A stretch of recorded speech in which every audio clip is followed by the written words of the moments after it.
여러분 안녕하십니까. 박명도TV 자유조선을 시작하겠습니다. 지금 북한이 이상하게 움직이고 있다는 북한 소식부터 알려드리도록 하겠습니다. 제가 지금 북한이 이상하게 돌아가고 있다는 것은 지금 북한이 한국과 미국에 대해서 가장 대응책이 나와야 되는데, 왜냐하면 한미연합훈련이 5년 만에 실기동훈련뿐만 아니라 사교훈련, 정말 가장 강력한 한미군사연합훈련이 진행됐습니다. 또 이제 9월 달에는 해상에서 해군연합훈련이 시작이 됩니다. 그리고 항공모함이 들어온다는 것도 이미 발표를 했습니다. 그것도 최신의 항공모함인 도널드 레이건호가 부산항에 입항한다는 정보가 입수돼서 그것이 지금 언론에 공개되고 9월 1일 날 한미연합훈련이 끝났고, 그뿐만 아니라 8월 31일 김성환 대북 담당관이 미국 하와이 호놀룰루에서 한미일 대북 담당관들의 회동이 있었습니다. 하와이 이 호놀룰루에는 바로 인도태평양 미 사령부가 있는데, 이 사령부에서 회의를 했다는데 이 중요한 사안이 있다는 겁니다. 미군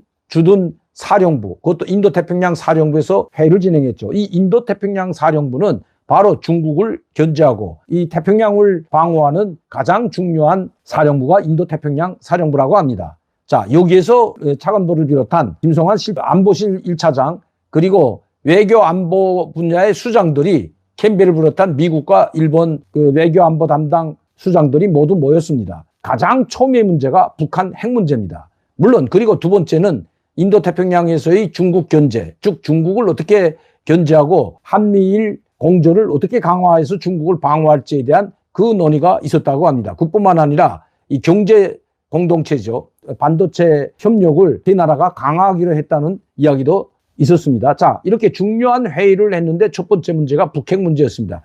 김성환 실장이 7차 핵실험은 지금까지 6차례 핵실험 도하기 일은 아니다. 분명히 잘못된 선택이었다는 것을 깨닫게 해주는 방향으로 협력을 극대화했다고 발표를 했습니다.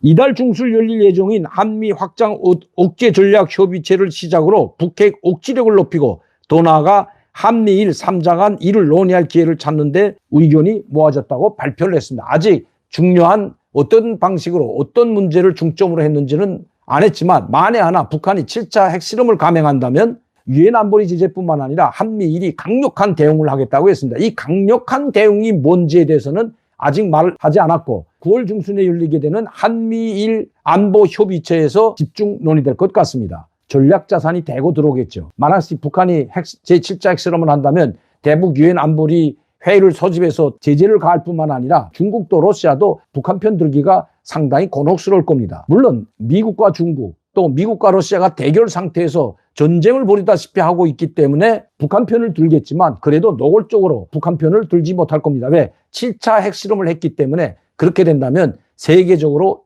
국제사회에서 중국과 러시아가 왕따 당할 수 있기 때문입니다. 이거 심각한 북한의 7차 핵실험입니다. 다른 미사일하고도 달리 단거리 미사일, 중단거리 미사일 쏘는 것과는 차원이 다르다는 것입니다. 이번에도 그냥 6번 했는데 한 번 더 하는 것쯤이야 그냥 강력 말로만 끝나지 않는다는 것을 김성환 외교안보실장이 지금 이야기하고 있는 거죠. 그리고 도널드 레이건 최신의 항공모함이 부산항 9월에 입항한다는 그런 뉴스까지 나오고 있고, 북한을 강력하게 강력하게 대응하겠다는, 그냥 넘어가지 않겠다는 이런 이야기들이 나오고 있는데, 북한은 뚱딴지같이 여기에 대해서는 단 아직도 한마디도 하지 않고 대북 인권 특별 담당관이죠. 그분에 대해서만 우리 한국에 와서 지금 탈북단체들을 만나고 인권단체장들을 만나서 지금 북한 인권 문제에 대해 가지고 회의도 하고 경청도 하고 했는데, 거기에 대해서 맹렬히 비난하는 외무성 대변인이 나왔습니다. 그럼 왜 한미일 공조로 7차 핵실험을 하는 경우 강력하게 응징하겠다는 그런 대응을 하겠다는 이런 뉴스들이 나오고, 항공모함이 들어오겠다는데도 북한에서는 오히려 거기에 대해서는 아무런 대변인 담화도 나오지 않고 인권 문제에 대해서 이렇게 맹비난하는 외교부 대변인 성명이 나왔을 거예요. 그건 바로 대응을 할 수 있는 위치에 있는, 지시할 수 있는 위치에 있는 사람이 없기 때문입니다. 지금 김정은은 아직 나타나지 않고 제가 보건대는 아직도 과중한 부담을 주지 않기 위해서 아직 보고를 하고 있는 것 같지 않습니다. 보호를 하고 있지 않지만 지금은 수술을 끝나고 잘 호전되었다면 이미 김정은도 이런 뉴스들을 종합해보고 또 김정은 주위에 있는 김여정으로부터 이런 소식들은 들을 겁니다. 그러나 여기에 강력한 대응을 아직 하지 못하고 있다는 것입니다. 이런 지시를 내릴 수 있는 사람, 즉 미국과 한국에 강력한 대응을 하라고 지시를 내릴 수 있는 사람은 김정은 한 사람뿐이기 때문입니다. 그렇기 때문에 북한은 김정은이라는 한 사람만 죽진 않더라도 뇌사 상태에 빠진다든지 아니면 죽는다든지 한다면 그만큼 엄청난 소용돌이 사태에 빠지게 될 것은 당연한 일입니다. 그렇기 때문에 이렇게 미국이 한미일이 공조해서 7차 핵실험을 감행한다면 강력한 웅징 대응을 하겠다고 하는데도 그 전에 대응과는 차원이 다른 대응을 하겠다고 하는데도 말 한마디 하지 못하고 꿍꿍 앓고 있는 조영원과 김여정. 대응을 하게 된다면 어떤 대응을 하고 어떤 군사적 대응을 하겠다는지 구체적으로 나올 겁니다. 이 김여정이 담화문을 김정은이 활동할 때, 그러니까 김정은이 병으로 쓰러지기 전까지는 김여정이 김정은의 대변인 역할을 하면서 웅징 보복성 발언도 많이 했습니다. 그것이 바로 8월 18일 호망한 꿈을 꾸지 말라는 윤석열 대통령에 대한 그 담대한 구상이 발표되자 여기에 대한 강력한 반응을 했고, 이 코로나19 확산이 바로 우리 한국에서 보낸 전단물에 의해서 확산됐다고, 수백만 명을 죽이려고 천인 공노할 만행을 저질렀다고, 그리고 웅징 보복하겠다고 했던 바로 김여정입니다.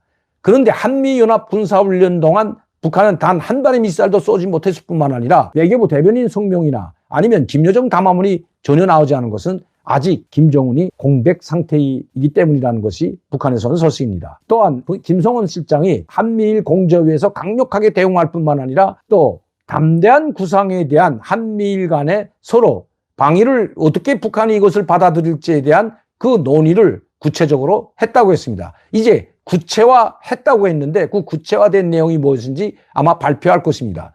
그리고 북한의 비핵화를 전제로 한 북미 회담이나 남북 회담에 북한이 나온다면 구체적으로 북한의 이익이 갈 수 있는 회담에만 나오더라도 북한의 유엔 제재는 다 해제하더라도 인도적 지원 물자라든가 식량이라든가 이런 것들은 지원하겠다는 아마 그런 내용일 것으로 보여지지만 일단 구체화되어 있고 회담에만 응하더라도 어느 정도 북한을 지원해 줄 수 있다는 뉘앙스도 풍겼습니다. 자, 그렇다면 여기에 대해서도 뭔가 김여정이가 됐던 외교부 성명이 됐던 담화문이 됐던 뭔가 나올 법도 한데 아직도 침묵을 지키고 있습니다. 김정은의 지시를 받지 못했기 때문입니다.